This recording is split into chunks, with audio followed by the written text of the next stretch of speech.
Bom, então, nessa parte, né, daqui em diante, a gente vai começar a tratar de uns testes de hipótese que são um pouquinho mais diferentes, né? A gente vinha tratando de testes de hipótese diretamente para testar alguns parâmetros, né? E agora a gente vai começar a testar coisas de naturezas um pouquinho diferentes, né? Coisas um pouco mais abstratas, digamos assim. Por exemplo, a parte que a gente vai ver agora é de teste para independência entre duas variáveis qualitativas, tá? Antes, a gente via um teste de hipótese para um parâmetro, né? Por exemplo, a gente testava, digamos, H0, Mi igual a Mi0, por exemplo. Né?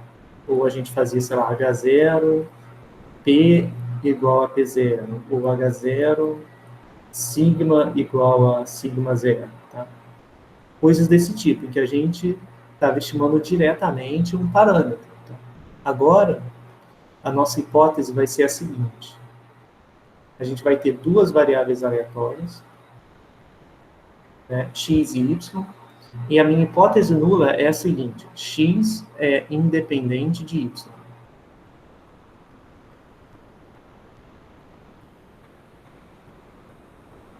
X é independente de y. E a minha hipótese alternativa é x é dependente de y. Tá? Então, H0, x é independente de y, H1, x é dependente de y. Então, é uma coisa bem diferente. Agora, a gente não está testando mais com parâmetro. Tá? Então, vamos ver um exemplo. Tá? Esse exemplo é totalmente fabricado, então ele é uma coisa mais... Ele foi feito mais para ter valores redondinhos e tudo mais, né? Então, é só um caso genérico. Tá? Então, deseja-se testar a hipótese de que o gênero e o desempenho profissional sejam variáveis independentes na profissão de contador, digamos, tá? E aí, na lista, a gente vai ver uns casos que são mais voltados para a biologia, tá?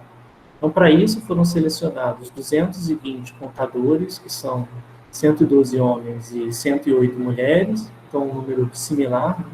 E os seus desempenhos foram avaliados obtendo a seguinte tabela de contingência.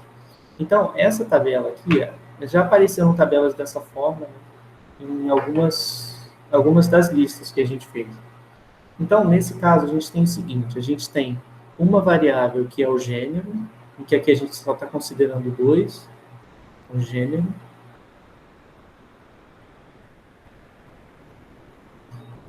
E aqui em cima a gente tem o desempenho. Então, poderia chamar o gênero da variável aleatória x e em y chamar o desempenho. Tá?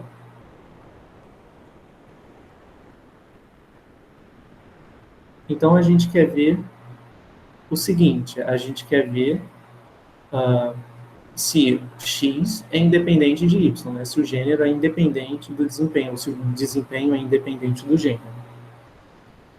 Bom, e aí o que a gente vai fazer? Nota que isso aqui está parecendo aquela distribuição, as distribuições conjuntas, né? Então, a distribuição conjunta está sendo retratada aqui, e a distribuição marginal está sendo retratada ao redor, né? Então, aqui eu tenho a conjunta,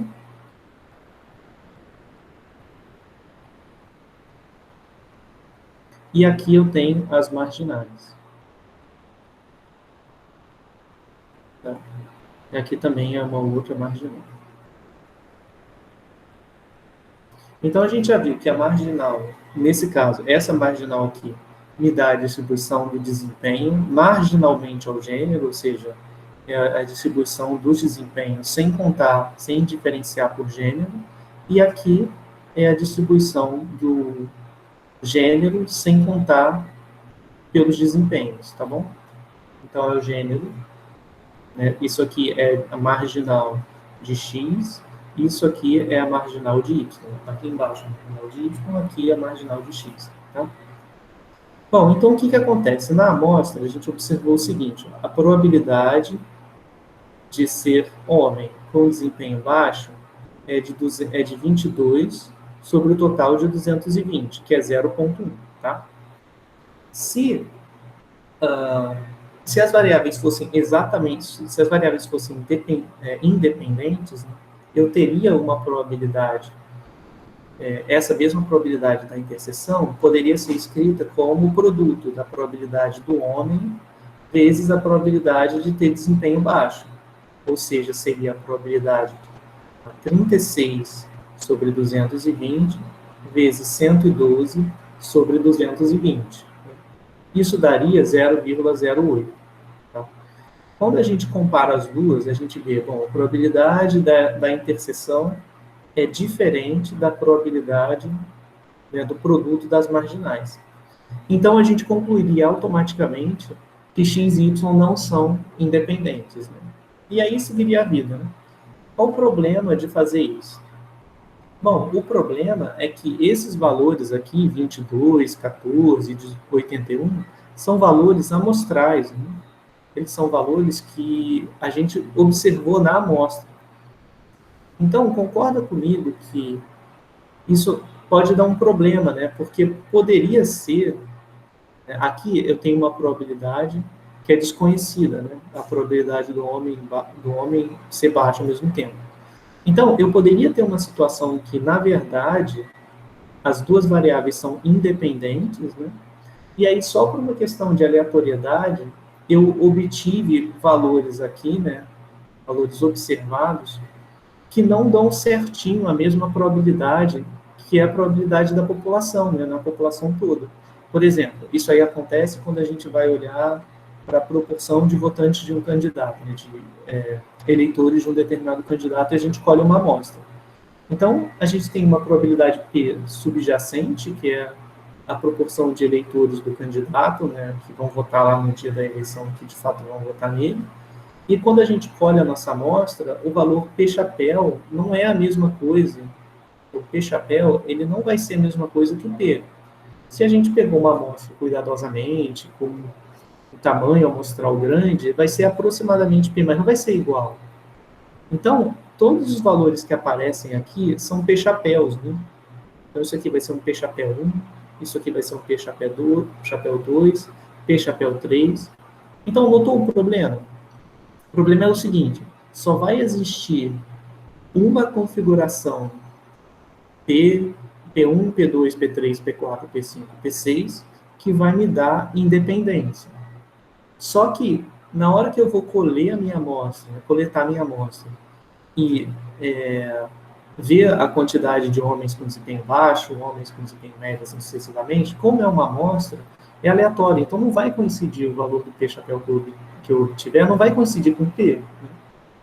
Então, qual que é o caminho? O caminho é, eu reconheço que tem esse problema. Se eu for usar isso como critério, eu vou rejeitar a independência toda hora automaticamente, tá? Porque nunca vai coincidir todos os P's com os P-chapéus. Então, vai ter zero, mesmo que as variáveis sejam independentes, né? De fato, independentes, quando você olha na população toda, na amostra você não vai conseguir verificar isso nunca, porque vai dar sempre diferente. Então, qual é a questão? A questão é a seguinte, o que eu quero fazer é comparar,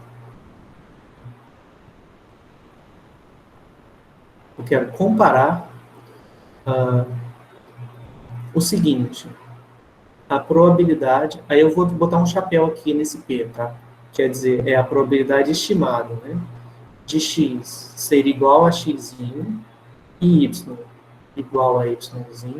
Eu quero ver se isso vai ser aproximadamente igual à probabilidade estimada na marginal de x igual ao mesmo x vezes a probabilidade estimada de y igual a y na marginal. Então, eu quero ver se isso aqui vai acontecer para todo par x, y, tá?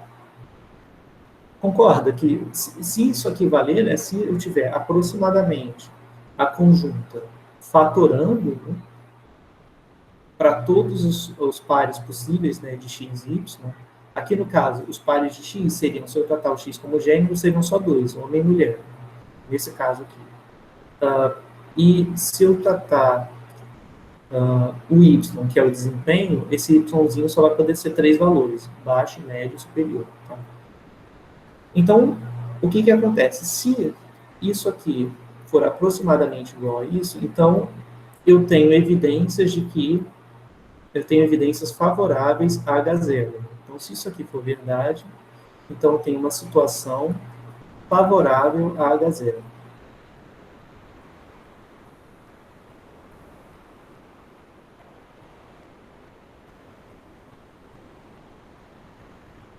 A minha situação é favorável a H0. Tá?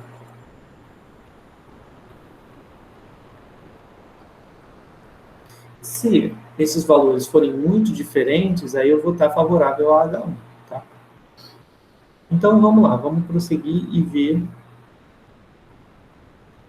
como a gente faz o teste no caso geral. Então, a gente vai fazer o seguinte, a gente tem duas variáveis, A e B. Tá? No caso, aqui eu estava denotando por X ao invés de A e por Y ao invés de B, mas tudo bem, pode ser A e B. Então, a hipótese nula é A e B são independentes, a hipótese alternativa é A e B não são independentes. Então, o que a gente tem? Em B, aqui a gente vai ter a marginal de B, que no caso do exemplo anterior era os desempenhos, né? É o desempenho alto, médio e baixo. E em A eu tinha os gêneros, que eram masculino e feminino. E aí eu tenho o seguinte, aqui eu tenho as observações. Ó. Ele está estimando, ao invés de denotar por P chapéu A igual a 1, vírgula, B igual a B1, ele está denotando mais resumidamente como O1. Por que O1? O1 é porque foi observado. Né? Foi observado na primeira casela. Tá? Aqui foi o que foi observado na segunda casela. E as marginais está denotando por N. Então, a gente tem um N. Só para não ficar a notação repetida e colocar aqui ó, N1 e aqui N1, ele está colocando NC1, que é referente à coluna 1, NC2, referente à coluna 2, e assim sucessivamente. E aqui a gente tem o NL1, que é a linha 1, NL2, que é a linha 2, até a LR, que é a linha R. Então, ó, o O e J é o valor observado em, aí aqui está errado, aí interseção AJ, tá bom? Na verdade é a interseção BJ. Deixa eu... AI, interseção BJ, tá? Que é o que a gente já tinha visto, né? Era a interseção. E o EI é o valor esperado, aí aqui tem que trocar também, né? AI, interseção BJ, sobre H0, tá? Então, a gente vai comparar as duas coisas. O observado, a gente vai comparar o observado com o EIJ. Né? O EIJ, vou colocar aqui, EIJ. O que é o EIJ? É o valor esperado sobre independência. Então, é o valor esperado supondo independência.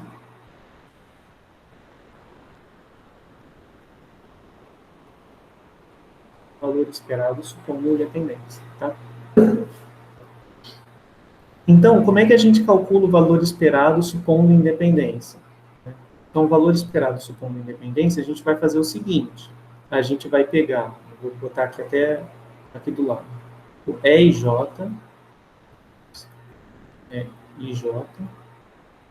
é o valor esperado supondo independência, então vai ser a minha probabilidade estimada, né, do A ser igual ao AI e do B ser igual ao BI. Tá? Então, olhando para a tabela, né, o que vai dar essa probabilidade supondo independência, né, antes disso, como eu estou supondo independência, eu estou supondo que vai fatorar. Então, isso aqui vai dar P de A igual a AI, na marginal do A, vezes o B igual a BI, na marginal do B, tá bom? Aqui eu não sei se, eu não explicitei isso, tá? Mas eu estou usando aquela definição de independência, que foi a definição que a gente viu lá no início, lá na parte de probabilidade, que é duas variáveis são independentes, se a probabilidade da interseção fatora como produto das probabilidades, né? Então é isso, se fatora como produto das probabilidades. Aqui ficou faltando um chapeuzinho. Então, isso aqui vai dar o quê? Quem é a marginal? A marginal vai ser N, né? Vai ser o N I da coluna, dividido pelo total. Concorda que essa é a probabilidade marginal associada ao I? É você pegar pegar a iésima linha, coloquei errado, a iésima linha,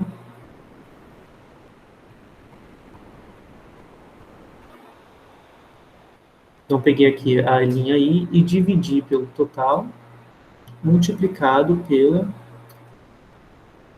coluna J, que deveria ser J.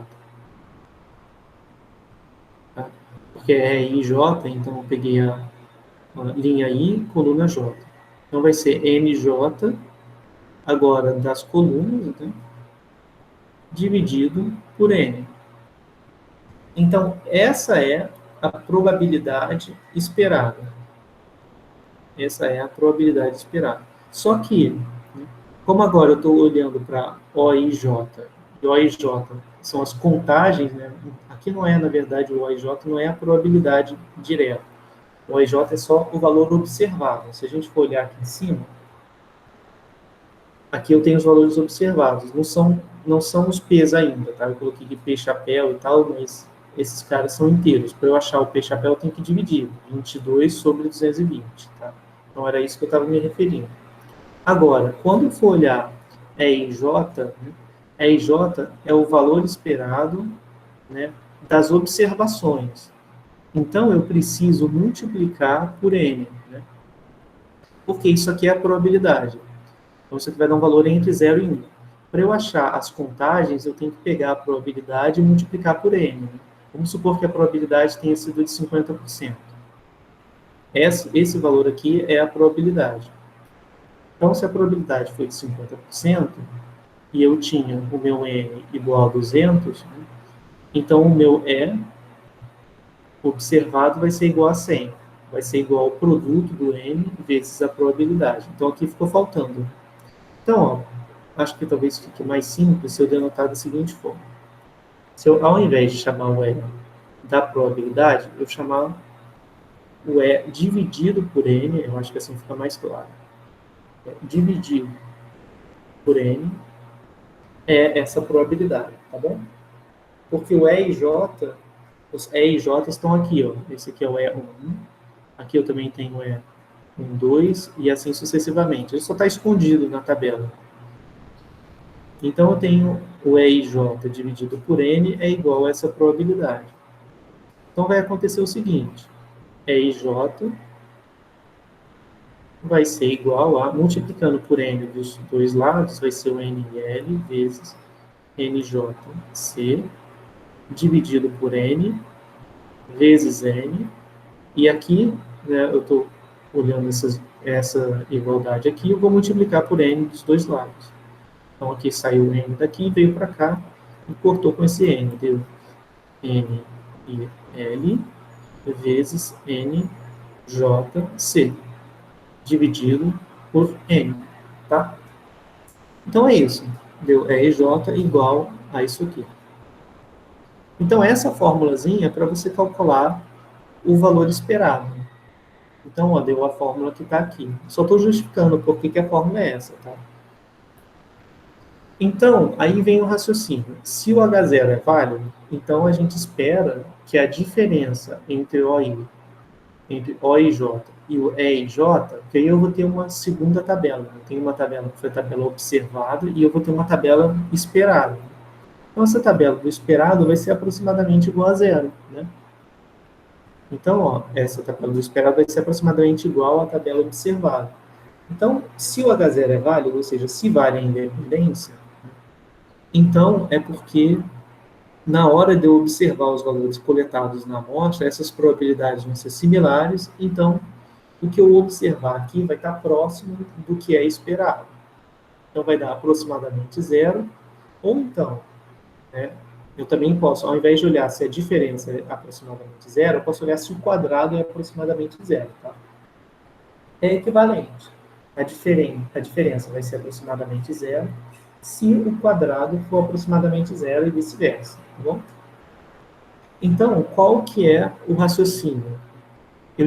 O que a gente tinha visto no início era comparar as estimativas das probabilidades e ver se a probabilidade da conjunta era aproximadamente igual à probabilidade das marginais multiplicadas. Isso agora virou, isso aqui se transplantou, né? A gente viu que era equivalente a comparar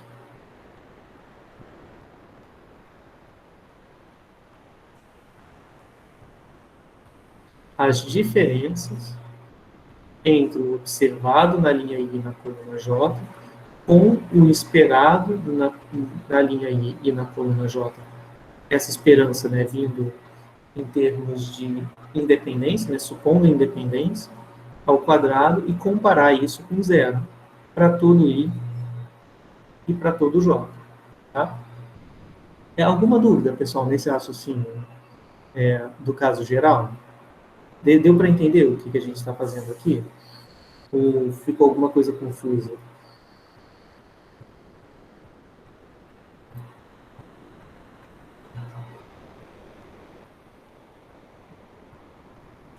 Bom, o que a gente quer é isso, né? Ver se a diferença ao quadrado é aproximadamente zero.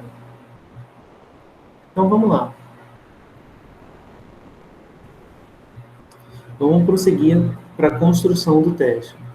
Então, o teste vai ser feito da seguinte forma. Isso justifica o porquê que a gente está trabalhando agora com os quadrados, ao invés de trabalhar com a diferença. Porque se eu trabalhar com a diferença, a gente não vai ter uma distribuição de probabilidade conhecida, tá? Então, a gente tem que trabalhar com uma distribuição de probabilidade que a gente conheça. Então, no caso, a estatística de teste que a gente vai definir é essa aqui. Tá?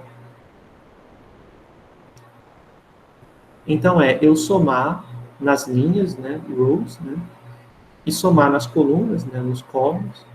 Eu vou somar, então, para todas as caselas, né, eu vou somar OIJ menos EIJ ao quadrado dividido por EIJ. Então, eu vou ver qual é o percentual da diferença ao quadrado em comparação com o que se espera. Né? Então, por que faz sentido essa estatística de teste? Porque se H0 for verdade, então, né, sobre H0, a gente já tem os OIJs menos EIJ ao quadrado aproximadamente igual a zero, tá? É o que a gente colocou aqui. Então, se a gente supor H0 verdade, isso aqui vai ser verdade para todo I e para todo J.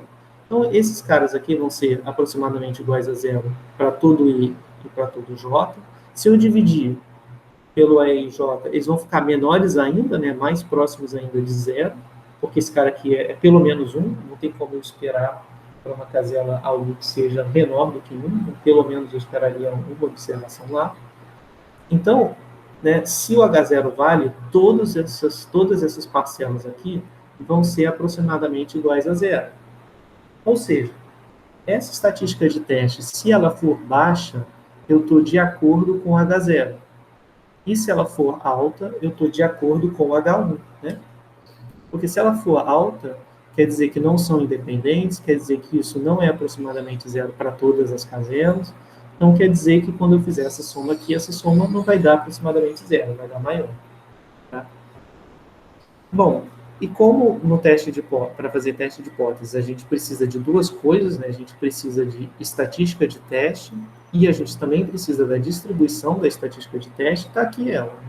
A distribuição da estatística de teste é número de, aqui deveria ser C, número de linhas menos 1 vezes o número de colunas menos 1. Então, é aquela mesma aqui quadrado que a gente usava para fazer o teste da variância, né, e do desvio padrão, ele vai aparecer aqui também para a gente fazer o teste de independência. Tá? Então, aqui está minha aqui quadrado, eu só mudo como eu calculo os graus de liberdade. Eu vou pegar o número de linhas, subtrair 1, o número de colunas, subtrair 1. E aí, eu vou fazer o seguinte, né? Eu tinha, aqui não era alfa sobre 2, aqui devia ser alfa.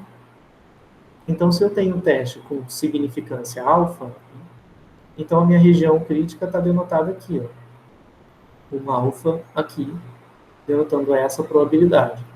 Então, eu vou fazer o seguinte, ó, o teste vai ser fácil de fazer.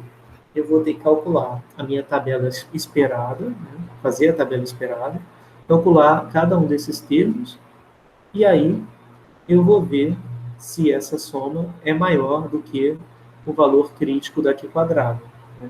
Esse cara daqui, ele é obtido automaticamente pelo R, que é o QX,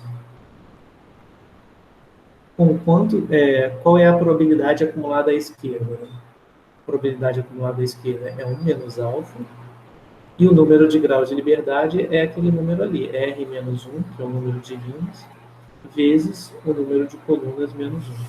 Tá bom? Não consigo fechar aqui, porque ele não chega até lá. Tá?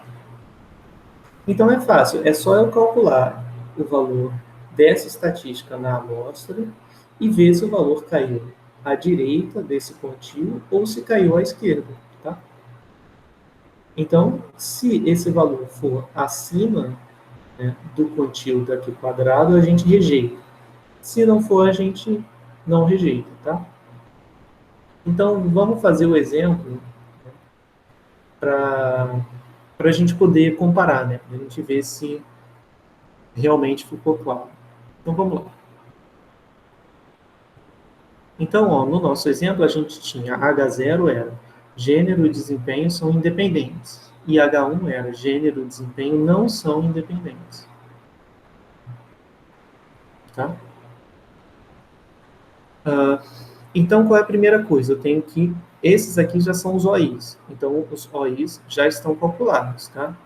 Então, eu tenho o seguinte, ó, eu tenho O11 igual a 22, eu tenho O12 igual a 81, O13 igual a 9, O14 igual a 14, não, desculpa, aqui não é 14. Eu vi o 14 ali. Aqui é O2, 1. Aqui é O2, 2. Deu 75. E aqui é O2, 3.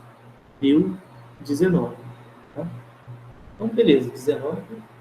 Então, aqui a gente já tem a tabela dos observados. Como que eu calculo a tabela dos esperados? Então, tem que ser... Eu vou fazer o do 1 aqui com calma. Então, E11 vai ser... 1 é esse. Então, eu tenho que pegar as marginais, né? 112, dividido por 220. Então, essa é a probabilidade marginal de ser homem.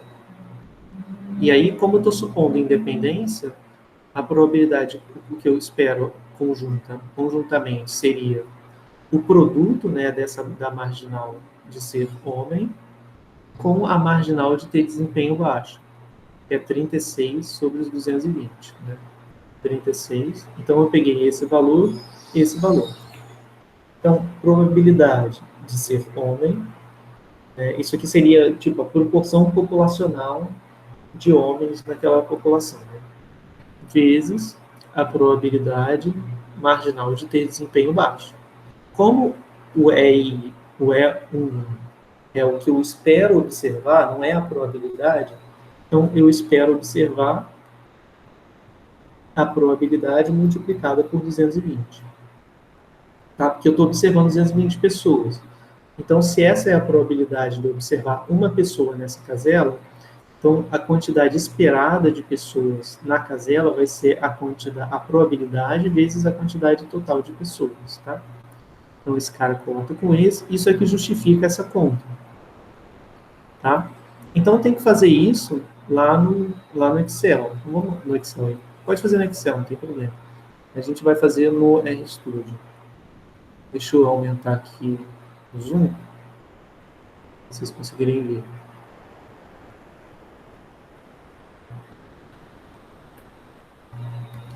Então, foi isso.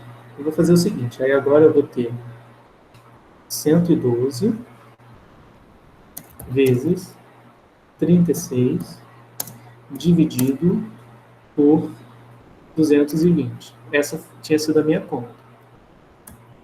Então, deu 18,32727, ou seja, 18,33, tá?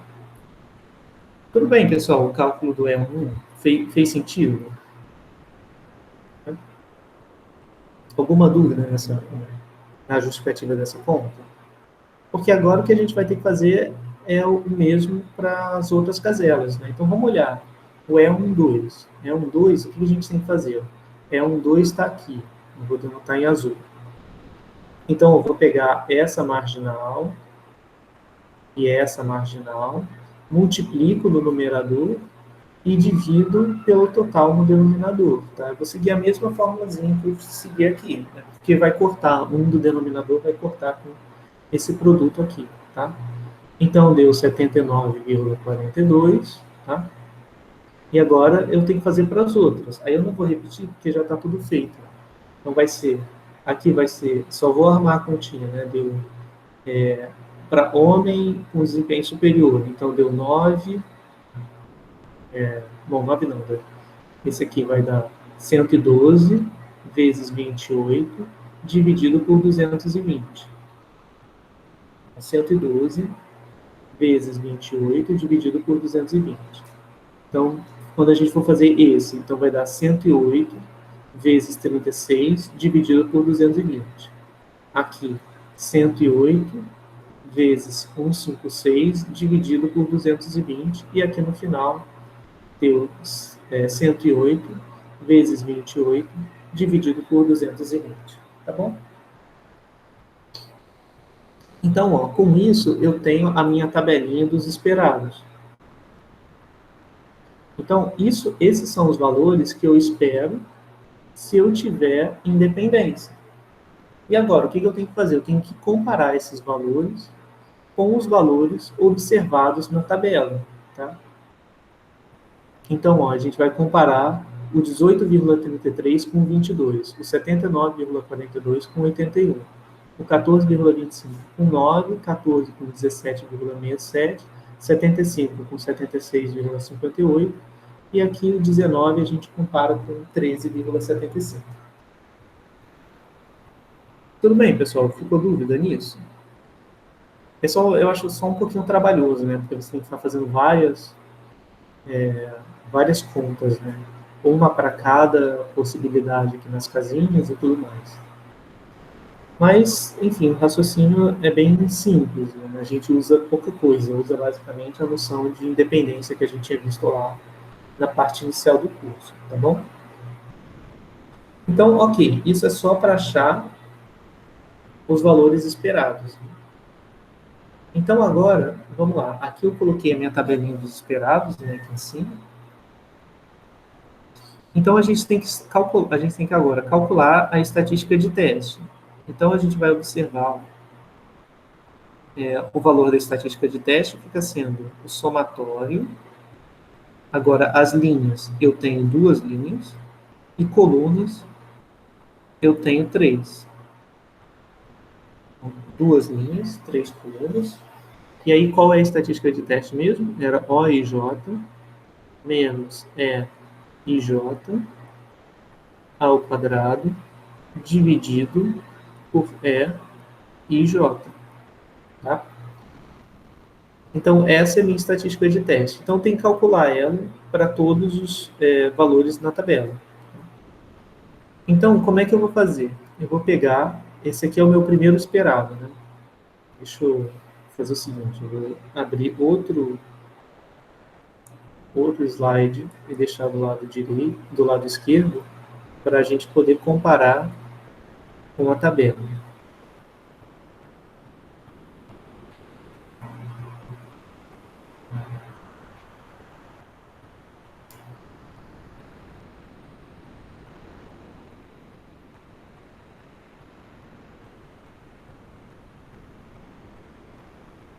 aqui, para a gente poder comparar com a tabela. Vamos lá. Então, era isso aqui que eu tinha. Então, não, aqui foi onde a gente parou, eu quero olhar a tabela. Então, o que a gente tem que fazer? Comparar a tabela do que foi esperado com a tabela do observado. Então, vai dar 22 menos 18,33. Então, eu estou comparando esse com esse, ao quadrado, dividido pelo valor esperado, que é 18,33. E agora eu vou fazer isso para todo mundo. Agora eu vou pegar e vou comparar esse com esse. Então, deu 81 menos 79 ao quadrado, dividido pelo 79, e assim eu vou fazer para todo mundo. Comparo esse com esse, esse com esse com esse, e esse com esse. E aí, depois, vou fazer essa conta, né? Vou ver quanto é que vai dar essa expressão toda aqui. Então, deu 5,51. Tá? Então, esse é o valor que a gente observou, né, para a estatística de teste. Tá? A gente observou 5,51. E aí, como é que a gente conclui o teste? Bom, aí tem que ver qual é a distribuição da estatística, né? Então, essa estatística de teste aqui, sob H0, tem distribuição aqui quadrado, com quantos graus de liberdade? Bom, com número de graus de liberdade vai ser 2 menos 1, que é o número de linhas menos 1, vezes o número de colunas menos 1. Então, isso aqui vai dar 1 vezes 2, que é 2. Tá? Então, aqui quadrado com 2 graus de liberdade. Tá? Essa é uma informação dada, tá? Não tem como a gente fazer essa dedução aqui, porque ela é bem complicada. Mas o que eu estou dizendo é essa informação aqui. É que a distribuição da estatística de teste é aqui quadrado, R menos 1 vezes C menos 1. Tá?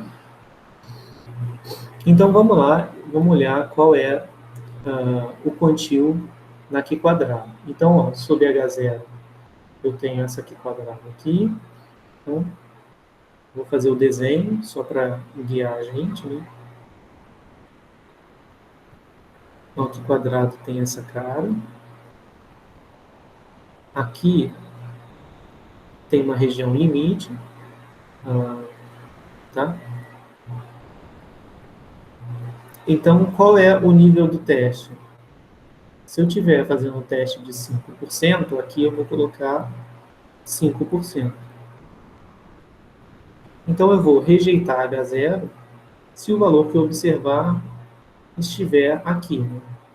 Se estiver daqui para frente. Porque, lembrando, sempre aqui, se essa estatística de teste for muito grande, é porque essas diferenças são grandes.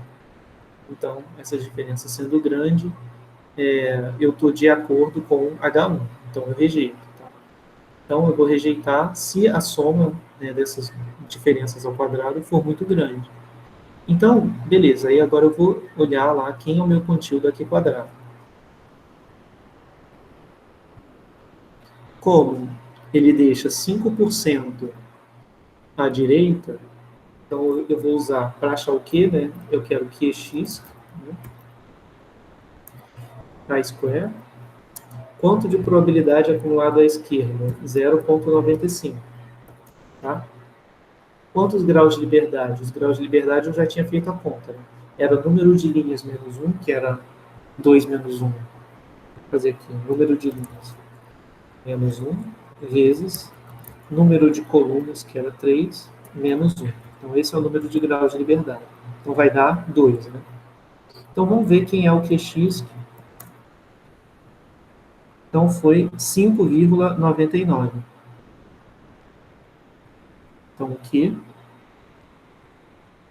é igual a Q x 0,95. E aqui eu tenho quantos graus de liberdade? 2. Então, o R está me dando 5,9914. Então, Então, qual foi o valor que a gente observou mesmo? 5,51, né? Então, na amostra, observamos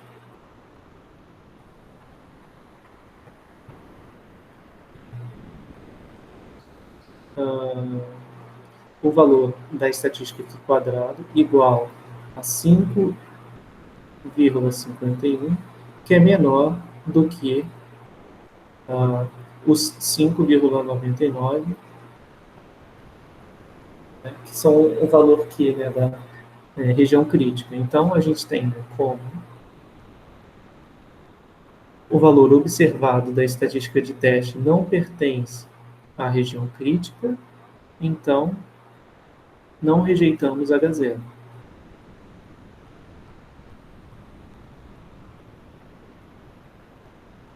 Então, a gente não rejeitou H0 ao nível de significância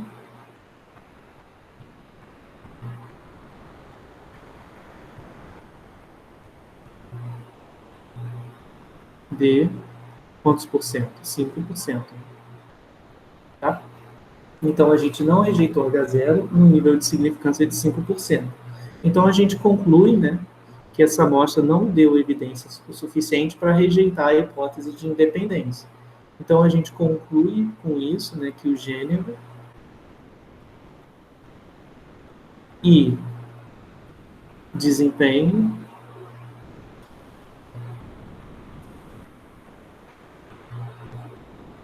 devem ser independentes.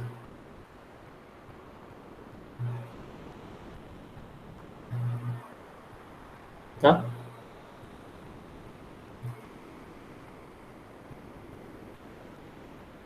Gênero e desempenho devem ser independentes. Tá bom? Alguma dúvida, pessoal, nessas contas e no raciocínio? Ficou alguma passagem ficou confusa ou mais difícil de entender? Esse teste tem que praticar porque ele dá bastante trabalho, né? Tem que achar os valores esperados para cada célulazinha da sua conjunta, né? Então, isso dá um certo trabalho. E depois calcular essa estatística aqui. Não é uma coisa tão simples, tá? Tudo bem?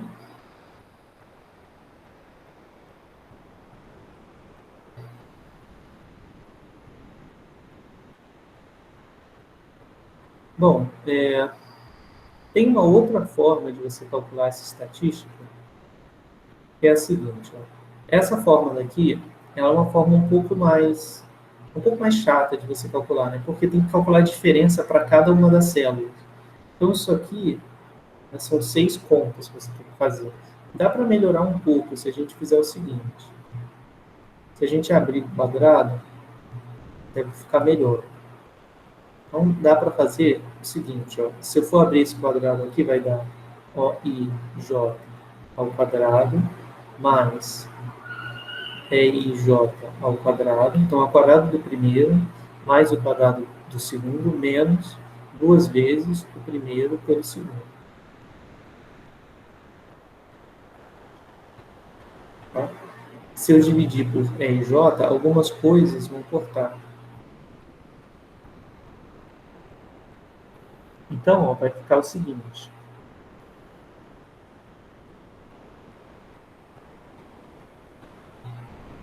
OIJ ao quadrado mais EIJ,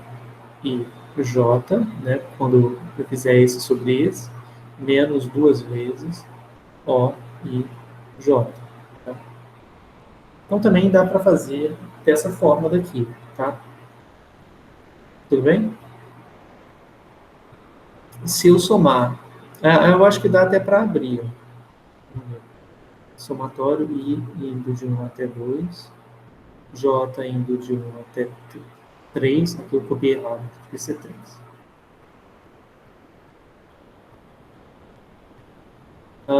Esqueci de dividir. Esqueci, aqui tem um EIJ. Tá? Então aqui tem um EIJ.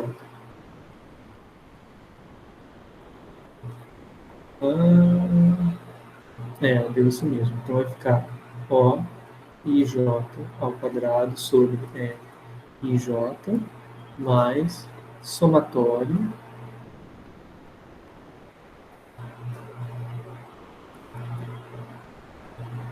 de todos os EIJ menos duas vezes somatório OIJ, ops, faltou o outro somatório, né? Onde I é 1 até 2, J 1 até 3, tá? Bom, e aí dá para simplificar um pouquinho mais.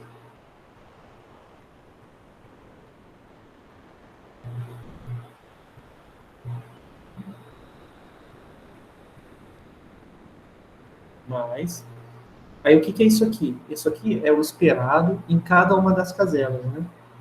Somado. Então, vamos lá.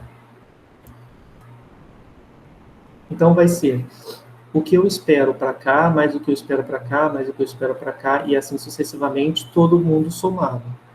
Como eu estou fazendo esses esperados em cima de uma proporção, né, em cima de um tamanho de amostra 220, isso aqui vai dar 220. Tá? Isso aqui vai dar o total, né, vai dar N, que é esse total aqui. E quando eu for fazer essa parte, essa aqui vai ser a mesma coisa, só que agora é mais direto ainda, né? Porque agora eu vou pegar os observados e vou somar todos. Então vai dar o total também. Então aqui vai dar menos duas vezes o total. Então, ó, a minha estatística de teste também pode ser simplificada e calculada da seguinte forma.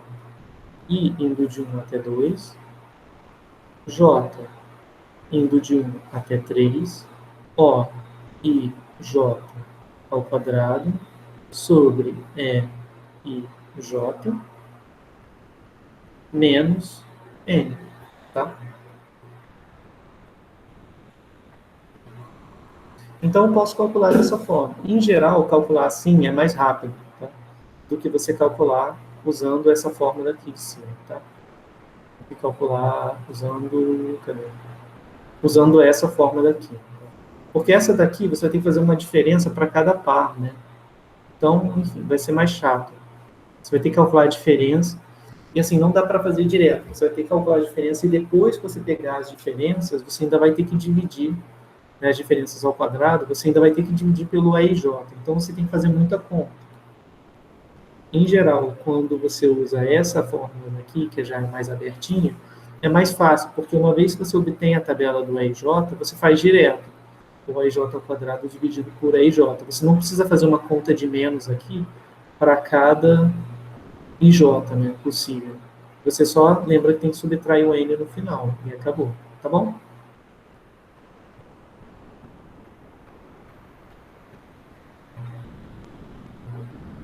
Bom, então é isso. O próximo assunto que eu tinha no slide era a regressão múltipla, mas isso vai ficar para uma aula mais lá na frente, tá? Nem agora. Na próxima aula a gente deve falar sobre comparação de médias, e aí depois a gente trata da parte de regressão, tá bom? Para terminar. Bom, pessoal, então era isso que eu tinha para falar na aula de hoje. Se alguém tiver alguma dúvida, é só perguntar.